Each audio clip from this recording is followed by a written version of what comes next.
every time I thought of the Exile, and it was the same with Vivian, we sort of thought of the journey by boat and arriving in Akka, which of course was the end point. But it was different iterations of that theme of exile. I mean, we all know the story, and we're hoping we will give an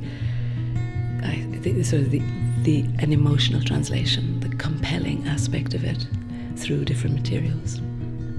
That's why I wanted to work with yielding materials or light and pure materials like porcelain and watercolor, and then the metal. And they get a relationship between the two. This is the sea gate, and so therefore I wanted a monumentality, and I wanted the darkness, because this is I think the emotional reality for the people who were suffering. So there are 3 porcelain pieces, and I wanted this sense of, the dread for people on the human level of approaching the sea gate, because it was really, you go there, you do not come back.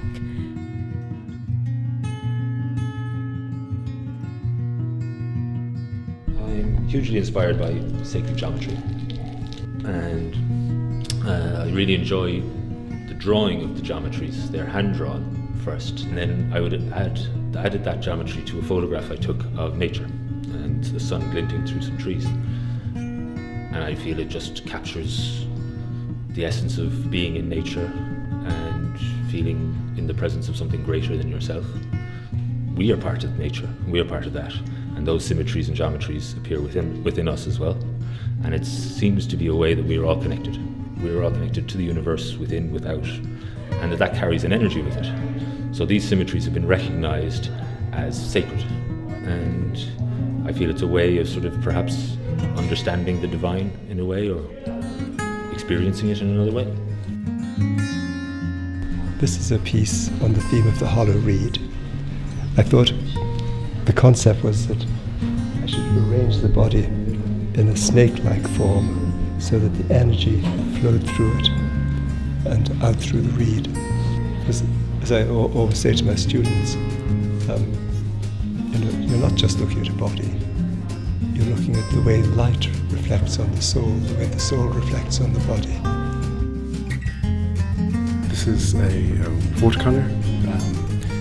The title is City of the Owl, which is in one passage how Bahá'u'lláh refers to prison city of Akka. And that's what we're looking at. The latch, the city, the window through which believers fervently looked for a glimpse of their beloved.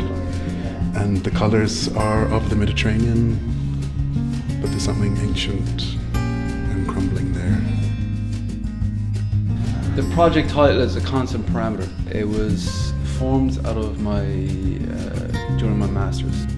During this time I started kind of interrupting people's perception, how they perceive things, things that they take for granted, things that they see every day, such as the horizon line. So I began experimenting. I wanted to know for definite if there was a yes or no answer, does the horizon line move? So I began by collaborating with a physicist, and he was presenting me with different kind of theories, different equations, and a lot of it was just going right over my head, and I began responding to them in, I guess, in an artistic way.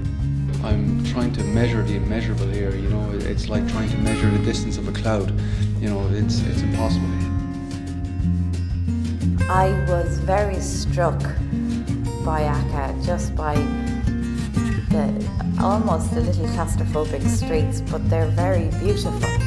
That window above the doorway that you can kind of see, that people used to stay there and they would watch, and they'd know the pilgrims coming into Akka to try and see Bahá'u'lláh, and they'd be sent away. I just thought, God, to have gone through everything to get that far and then to be sent away, but to get that far and for that to nearly be enough. What I've always loved here is the light. Well, just that you can actually see darkness in the countryside. But the clouds here, the rich gray clouds, they change all the time, and they're so low. In New York, they're tiny little things way up high in the sky, which is always blue. But here, it's just a thrill all the time. I suppose in a way I've always been fascinated about flight. My father worked for the airlines, but to me I've always imagined that one of the big regrets or disappointments as human beings is that we were born without wings. I think we resent the fact that we weren't born with wings, so that we can't fly into the sky or travel as easily as birds can. With birds, the spiritual significance of birds and all of that is another different story. But they work well with pastels and watercolours and the strong black of charcoal, which these two are done in.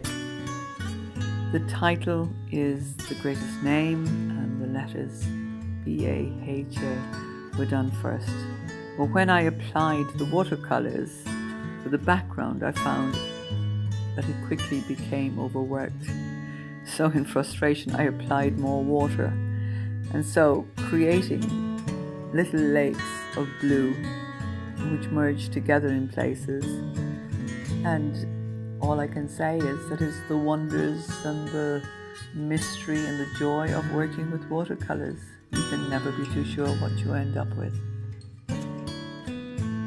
This piece, which I made particularly for this exhibition, for the bicentenary of Baha'u'llah's birth, was inspired by the words of Bahá'u'lláh, which say, "I am the royal falcon on the arm of the Almighty. I unfold the drooping wings of every broken bird," and started on its flight. So this is what I was trying to achieve in these three birds, the idea of the bird lifting its wings and eventually flying, that this is the assistance we get from Baha'u'lláh. And this, I suppose the theme of flight and has been part of my artistic, I've been fascinated with it really right from, and so there's a piece here also on the exhibition, a marble piece, which I did many years ago. Again, the idea of just rising above, challenges. This photograph was taken in Maserat. Baha'u'lláh lived there from June 1877 for approximately 2 years before moving to Bahá'í. When you are leaving the mansion, you pass through a small courtyard before you exit into the orchard. The courtyard has high walls, and on the wall just left of the exit door you will find a few images of old sailing ships carved into the plasterwork. This is one of these ships, and indeed the only complete one, and it turns out that they date from the 1850s. This means that they were there during the time Baha'u'lláh stayed at the mansion, so I like to think that Baha'u'lláh may have viewed this particular ship. The name of the piece is Uzun Köprü. I don't know if I'm spelling it right. It's a Turkish word, 2 words, which means long bridge. And it's connected with the theme of the exhibition, which is the exile and journey of Baha'u'lláh from his home in Iran through Iraq, through Turkey. Uzun Köprü is actually a long bridge over a river, and it's the name of a town beside the bridge. The bridge is 174 arches long. I went on a sort of a personal pilgrimage. I wanted to trace the steps of Baha'u'lláh from Istanbul down to Gallipoli. So I went the old road by train first, which passed through the old towns, and I stayed in Adrianople. So I was very impressed with that bridge, and I remember the journey well, and I remember a sad feeling at the time as well, because I knew the story of the exiles. So I wanted to capture that. I couldn't do a big long bridge, so the solution came was to make it sort of spiritual, almost like a prayer, a ladder to heaven.